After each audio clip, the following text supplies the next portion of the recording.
Hello and welcome to another video. I'm still talking about the Aventuria Almanac, and I'm going to talk about this region here, the bluish one up here. It's called the Forests of the North, and it consists of three major parts, and the most important one, and the one I'm going to talk most about, is the one here in the east, which is mostly the Republic of Foundland, and there's a more detailed map of it here. And here in the north, the forests here don't belong to the Foundland. It starts a bit further down south. There's an important city here, nevertheless. It's important for the religion, for the Church of Firun. Firun is the god of hunters and the god of winter and cold. And his most important temple is in this town. It's a crystal palace that is a temple, and it's the holiest place they have in the church of Firun. The city is called Bjaldon, and it once belonged to the Foundland, but the Foundland lost its interest in the city, and so it just became independent over time. The rest of the map is mostly the Foundland. The Foundland is a region that has a lot of influences from the old Russia on Earth. For example, their noblemen control the land, and the land they control, they have absolute power over, and the noblemen, all the people living on the land, usually belong to the nobleman. They are the possession of the nobleman or women. Something that is completely different is that it is a republic, and the noblemen and women elect a marshal of the Foundland every 5 years. The marshal is more of a representative function. It doesn't come really isn't the leader of the country. It doesn't come with power or special rights. I think only in times of war the marshal is the commander of the army of the Foundland. Else there is not really a lot the marshal can do. The culture has also influences from the medieval Germany, the merchants in Germany at the time, like the Hanse, because the Foundland is also well known for its merchants um, and its fleet, and which consists mostly of the fleets of the merchants. And the most important and richest merchant family, the Störrebrands, are from the Foundland. They trade all over Aventuria and are the richest people, I think, on the continent.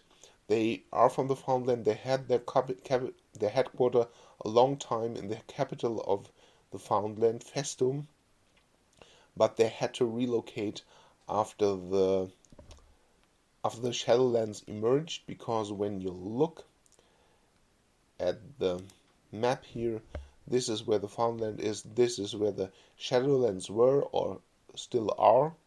Also, this belongs to the Shadowlands or belonged to the Shadowlands. And so trading overseas became very dangerous and difficult because of the influence of the Shadowland. They controlled the sea in this region, and there were constantly wars. And also trade over land was difficult because they couldn't trade through this territory. So at one point they just packed everything they had and all their money, all their possession on a long track, and moved everything to the Midden Realm, to the capital city in the center of the Midden Realm, Gareth. And there is an adventure module covering this track, which you can play. It's called 3 Million Ducats. It's still available in German for the 4th edition, but you can play it and be part again of some part of living history in Aventuria. So that's that. What else is there to say? Yeah, here in the east, in this mountain and along the river here, along the mountains, There are a lot of creatures living from the realm of the fairies. You will find fairies there, magical animals, and so on. These creatures usually don't interfere with the humans and don't have a lot of contact with the humans. But when you're traveling there, when you're adventuring there, it would not be uncommon to meet them and to encounter them.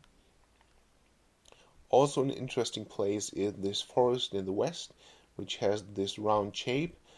It is the home of one of the last giants living in Aventuria, Milcinis, and Milcinis is cursed with a disease, and the only remedy of this disease lies in the center of this forest. That's why he can only walk so far away from the center of the forest until he has to get back to get the remedy for his disease. He can be healed, but the pain can be reduced and effects can be reduced by I think a lake that is in the center of this forest. And the forest simply has this shape because this is the distance Milcinus can walk until he has to get back, and no one dares to enter the forest because it's very likely that Milcinus will attack whoever enters the forest, and so no one settles here and no one fells trees, and that's why this forest is pretty untouched by humans. So what else? Before humans settled here several hundred years ago, this was inhabited by an empire of goblins. Maybe I should explain what a goblin is and what they look like. They are described in the bestiary of the Almanac. This is an image of a goblin. Yeah, this is an image of a goblin. You might know this image because it's on the cover of one of the adventures you get with the Kickstarter, and the adventure can also be bought as PDF. And goblins, there is also a chart comparing goblins to other races in size. You see this is a goblin here in the center, this is an orc, this is a lizard man, and on the page before that there are humans, elves, and dwarves. So a goblin is a lot shorter than a human, about the size of a dwarf, but a lot thinner and weaker. They are covered in red pelt, but that's why they're called often red furs. And they are weak, but they usually come in larger numbers. And once upon a time, before the humans arrived, or the humans from the west arrived in Aventuria and started to settle on the land, they settled all over Aventuria and had their kingdoms and empires there. They even at one point invaded the old empire in a time when it was very weak, and then an order of knights came together, was founded, and they made it their duties to fight against the goblins and free the land of the goblins. And so they drove them back from the old empire and conquered region after region over a longer time. And eventually they destroyed the last empire they had up here in the found land. The goblins now live in the mountains to the west. They are mostly enemies of the humans. They are not such an arch enemy like the orcs are, because they are not that keen on war. They don't wage war on their own, but usually goblins and humans don't get along very well. But that is not always the case, because here in Festum, the capital of the Foundland, there's a quarter where goblins live, and they're quite well integrated. At least they live the same way the humans have. They even dress like humans. They're not really considered real citizens, I think, with the same rights and so on. They usually are seen probably as a second grade second-rate humans, citizens or something like that, and they only do the jobs that nobody else wants to do, like catching the rats in the sewers and so on. That is a typical job for goblins. And you can play the adventure from the Kickstarter. I think it's called One Goblin More or Less, and that's at least the German title. And it plays in Festum among the goblins, and you can learn about the goblins and how they live there and what it's like to be goblin in Festum. So what else? This region, the Foundland, is currently the the location where a bigger campaign takes place, the first bigger campaign for the Dark Eye. It is about old mysteries and magic lying in this land and coming to life. And the first adventure, I think, will be released in November. It's called The White Lake, and they are releasing in Germany. They have released every 2 months one new adventure. The adventures have 64 pages. There will be 6 adventures for the whole campaign, and so you have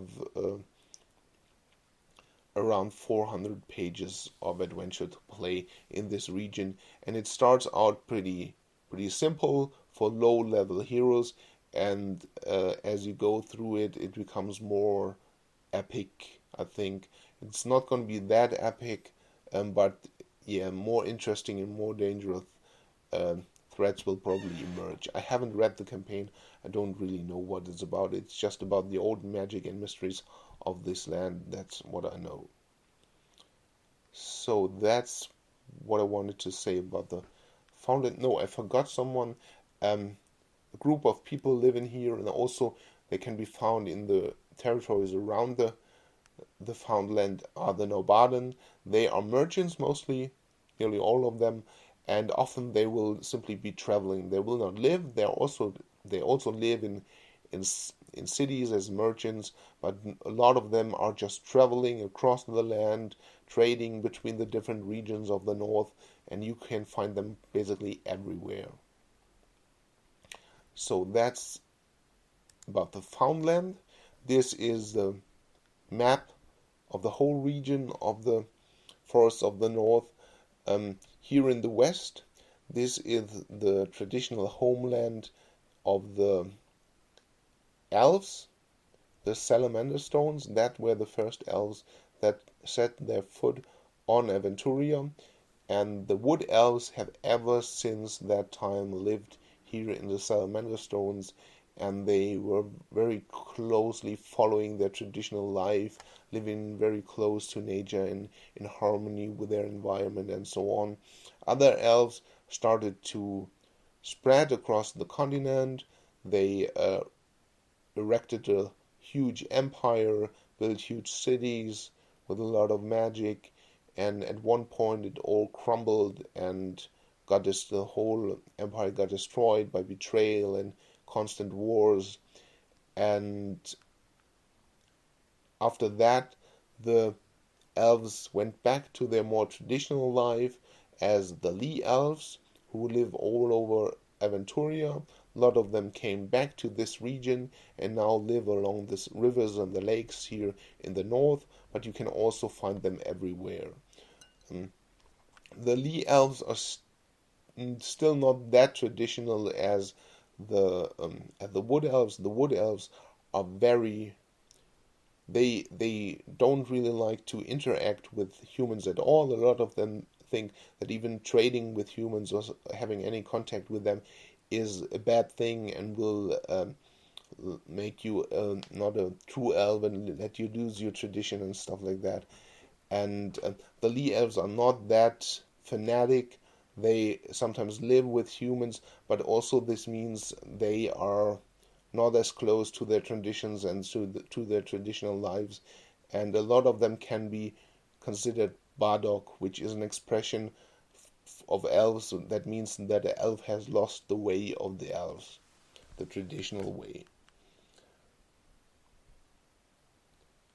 south of this region, around this lake, there is a territory that is not very densely populated. A few human cities are here, and then the mountains to the east, and they are kind of independent territories that don't belong to a larger empire. The borders here are very flexible. Most of the land doesn't really belong to anybody or isn't under control of someone, and it is like a region where you can still go and grab some land and found a new village, and that was part of an adventure module for the 4th edition that was about the people who live here in the west, trying to expand their territory to the east and settle new cities, and you had to settle a new village and make it prosperous and deal with all the threats that would arise and old mysteries in this land.